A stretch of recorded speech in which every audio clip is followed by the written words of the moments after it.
اپنی ذات میں قیمتی ہے اور ذات میں اس کے اندر تباہی اور گندگی ہے. یہ اپنی ذات سے قیمتی بنتا ہے اور ذات سے بے قیمت بنتا ہے.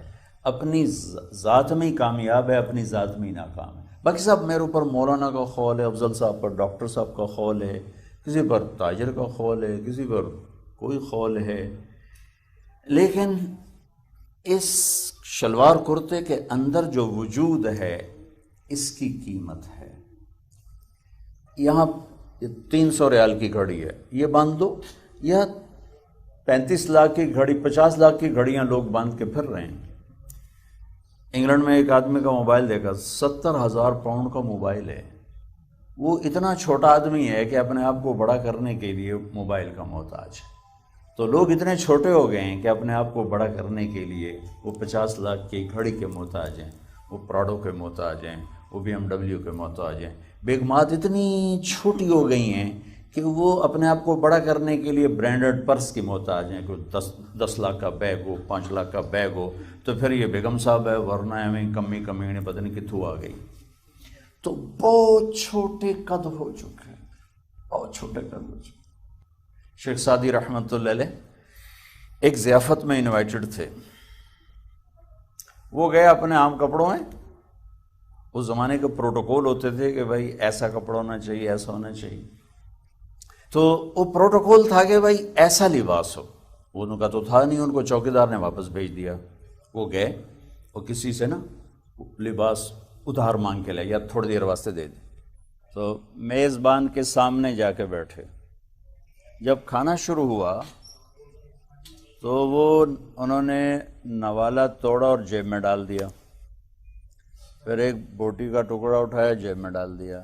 اتنے بڑے علامہ فاضل لوگوں نے بھی حیران ہو کے دیکھا، اور میزبان بول پڑا، حضرت آپ یہ کیا کر رہے ہیں، یہ جیب میں کیوں ڈال رہے ہیں؟ وہ فرمانے لگے، تم نے مجھے تو بلایا نہیں، میرے جبے کو بلایا ہے، تو اسی کو کھلا رہا ہوں جس کو تم نے بلایا ہے. میں تو پہلے آیا تھا، مجھے تمہارے چوکیدار نے دھکے دے کے نکال دیا. اب میں جبہ پہن کے آیا ہوں تو اسی نے مجھے اندر آنے دیا، تو اسی کو کھلاؤں گا جس کو تم نے بلایا ہے. یہ اس وقت کی دنیا کی نفسیات ہے کہ انسان بڑا کیوں ہے؟ زیادہ دولت کی وجہ سے. انسان درمیانہ کیوں ہے؟ میڈیوکر کیوں ہے؟ متوسط دنیا ہے. انسان چھوٹا کیوں ہے؟ دنیا تھوڑی ہے، دنیا کوئی نہیں. یہ اس طرح معیار قائم ہوا ہے. اس کو میں نے عرض کیا تھا کہ یہ علم غلط ہو گیا ہے. اس کو توڑنے کے لیے اب نبی نہیں آئیں گے، اب یہ امت کھڑی ہے. چونکہ اس امت کے پاس قرآن موجود ہے. پہلی امتوں کی کتابیں ضائع ہو گئیں، ان کے اپنے علماء نے ضائع کر دیں. یحرفون الکلم عن مواضعہ. اس امت نے اپنے قرآن کو بچایا، اپنے نبی کے فرمان کو بچایا، اپنے نبی کی 10 لاکھ حدیثوں کو بچایا، اور قرآن کے زیر زبر کو بچایا. اور یہ پہلی دفعہ انسانی تاریخ میں ہوا کہ کسی نبی کی ساری تعلیمات موجود ہوں، کسی نبی کی ساری زندگی موجود ہو، کسی نبی کی ساری ادائیں موجود ہوں. میں چھوٹے سی مثال دیتا ہوں. جب آپ حیران ہوتے تھے، اگر ہمیں نہ پتہ ہو تو ہماری شریعت میں کوئی فرق پڑتا؟ بھئی اللہ کے نبی حیران ہوتے تھے تو کیا کرتے تھے؟ یہ تو ہماری آخرت کا مسئلہ نہیں ہے. فرض کیا ہے، سنت کیا ہے، حلال کیا ہے، حرام کیا ہے، یہ پتہ ہونا چاہیے. لیکن اللہ نے اپنے حبیب کی چھوٹی چھوٹی باتیں بھی اس امت کے ذریعے سے محفوظ کروائیں. جب آپ حیران ہوتے تھے تو یوں کرتے تھے. یہ دیکھ رہے میرا ہاتھ دیکھ، یقلب کفہ، یہ آپ کی حیرت کی نشانی تھی. جب آپ غمگین ہوتے تھے تو کیا ہوتا تھا؟ جب آپ غمگین ہوتے تو ایسے بیٹھ جاتے تھے، یہ آپ کے غم کی نشانی ہوتی تھی. جب آپ خوش ہوتے تھے تو کیا ہوتا تھا؟ یہاں سے روشنی نکلتی، پہلی نکلتی تھی لیکن زیادہ ہو جاتی تھی. جب آپ ناراض ہوتے تھے تو کیا ہوتا تھا؟ یہاں ایک رگ تھی جو ایسے ایسے پھڑکنے لگتی تھی. ویسے آپ اپنے غصے میں کا اظہار نہیں فرماتے تھے، لیکن ایک تاثر تو آیا ہے، یہاں ایک رگ پھڑکنے لگتی تھی. غصے کا اظہار کیسے فرماتے تھے کہ آپ ابو ہریرہ سے ناراض ہیں، وہ ادھر سے آ رہے ہیں، آپ ان کو دیکھ کر یوں ہو جاتے تھے. یہ اتنی آپ کی ناراضگی تھی. آپ حضرت انس سے ناراض ہیں، وہ ادھر سے آ رہے ہیں، ان کو دیکھ کر یوں ہو جاتے تھے. ہم کسی چھوٹے پر ناراض ہوں تو کیا اس کی تباہی پھیرتے ہیں، اولاد ہی کیوں نہ ہو، اور نوکر پر ناراضگی ہو پھر تو اس کی فنائی ہو جاتی. جب آپ کسی کو بلاتے تھے تو ایسے کر کے نہیں بلاتے تھے، پورے ہاتھ سے بلاتے تھے، اس طرح بلاتے تھے. اور جب آپ بیان فرماتے تھے آستینے نہیں چڑھاتے تھے، بس اتنا ہاتھ اوپر فرماتے تھے.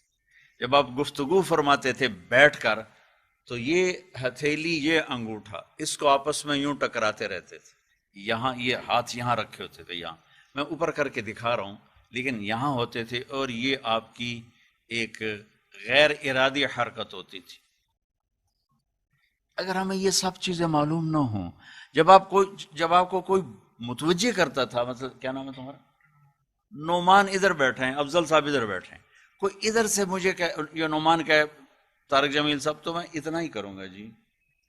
افضل صاحب کہیں لیکن میرا علاج بھی کیا، مفت بھی کیا ہے،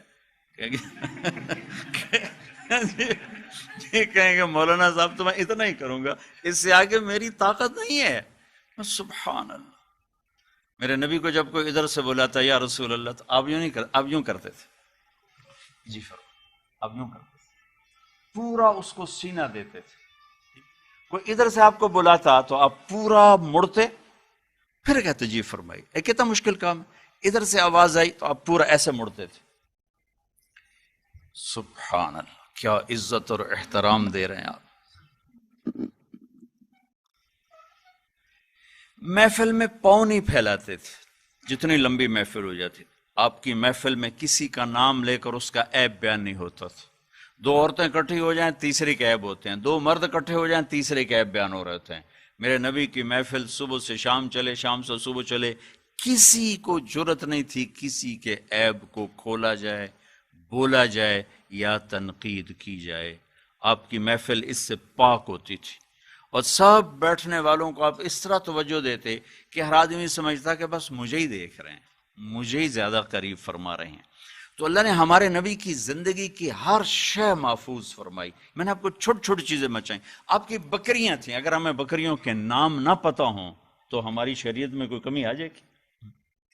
آپ کی 9 بکریاں تھیں، ایک بکرا تھا. عجوہ، سقیہ، برکہ، زمزم، ورثہ، اطلال، اطراف، غیثاء، قمراء، یہ 9 بکریاں ہیں. اگلی ڈیٹیل، آپ کی بکری قمراء آپ کی زندگی میں مر گئی. سبحان اللہ. بکرے کا نام تھا یمن، چرانے والی ام ایمن.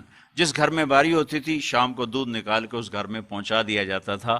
ان بکریوں کے نام معلوم نہ ہو تو شریعت میں کون سا ہمارے نقصان آ جائے گا. آپ کی اونٹنی کا نام تھا جدعا، عزوا، قصوا، شہوا، 4 اونٹنیاں. 2 اونٹ تھے ثعلب اور عسکر. 2 گدھے تھے عفیر اور یافور. 2 خچر تھے دلدل اور فضہ.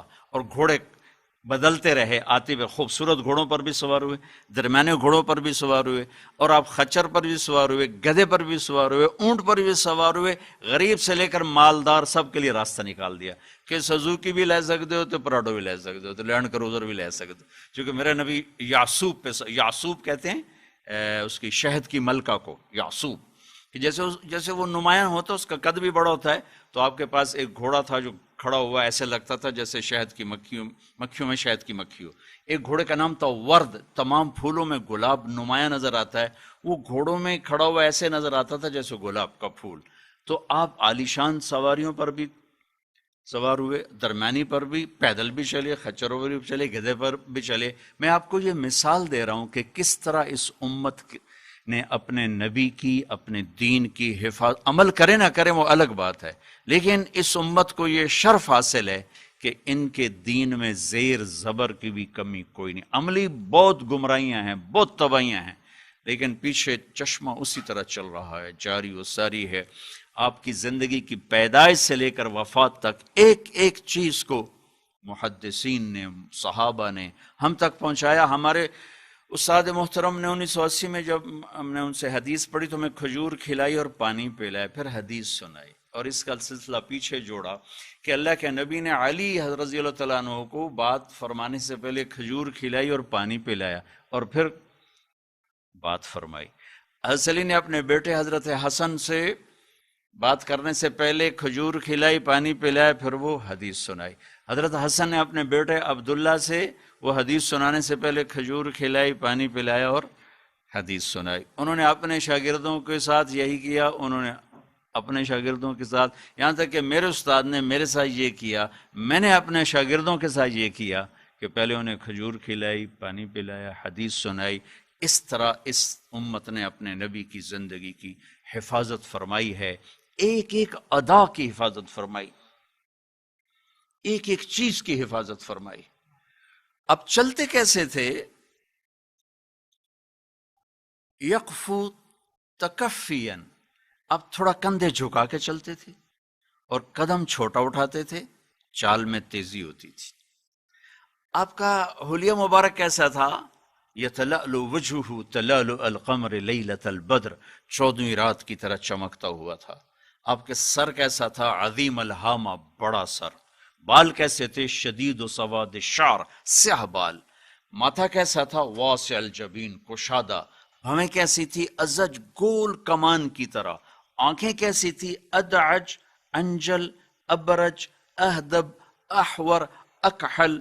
یہ ساری آپ کی آنکھوں کی صفات ہیں کہ ان 7 لفظوں کا مطلب ہے کہ اللہ نے کائنات میں ایسی کوئی آنکھ بنائی ہی نہیں تھی، ایسی حسین آنکھ اللہ نے اپنے نبی کو عطا فرمائی تھی۔ 7 لفظوں کا ایک ترجمہ کر کے دے دیا ہے کہ اللہ نے آدم سے لے کر آخر انسان تک، مرد عورت، کسی کو ایسی آنکھ نہیں دی جو اللہ نے اپنے حبیب کو عطا فرمائی۔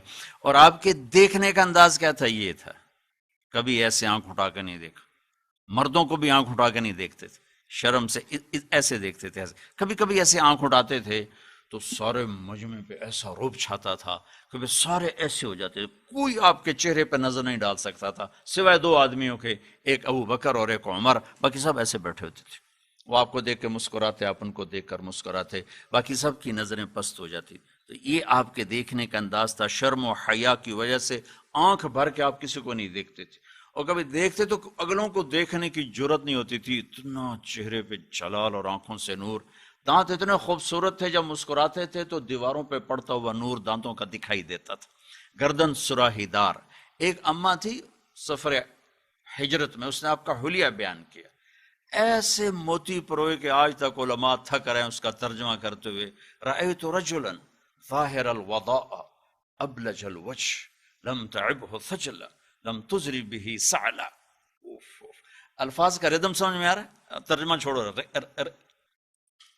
ردم سنو۔ رأیت رجلا ظاہر الوضاء ابلج الوجه حسن الخلق لم تعبه ثجلا لم تزری به سعلا وصیم قصیم ازج اقرا فی عینیہ تعج فی صوته سحل فی لحیته کثافہ فی عنقه سطع ان تکلم علاه البہا وان سکت علاه الوقار۔ ردم سمجھ میں؟ الفاظ کیسے بہتا ہوا پانی، گرتی ہوئی بارش، گنگناتا ہوا پانی، ایسے خوبصورت الفاظ آج تک علماء تھک رہے ہیں کہ ترجمہ کیسے کریں۔ میں نے ایک نوجوان دیکھا، اپنے خامند کو بتا رہی کہ مجھے لگا جیسے 14ویں رات کا چاند کپڑے پہن کے زمین پر اتر آیا، مجھے لگا جیسے 14ویں کا چاند ہی زمین پر آ گیا۔ ایک دفعہ جابر بن سمرہ رضی اللہ تعالیٰ عنہ فرماتے ہیں کہ ہم مسجد نبوی میں بیٹھے تھے اور اوپر 14ویں کا چاند تھا اور نیچے آپ صحن میں تھے، آپ نے سرخ دھاری دار چادر اوڑی ہوئی تھی، دھاری دار، ایک دھاگا سرخ ایک سیاہ۔ تو کہتا میں کبھی ایسے چاند کو دیکھتا، پھر کبھی میں آپ کو دیکھتا تو مجھے آپ کا چہرہ چاند سے زیادہ حسین نظر آتا تھا، زیادہ چمکتا ہوا نظر آتا تھا۔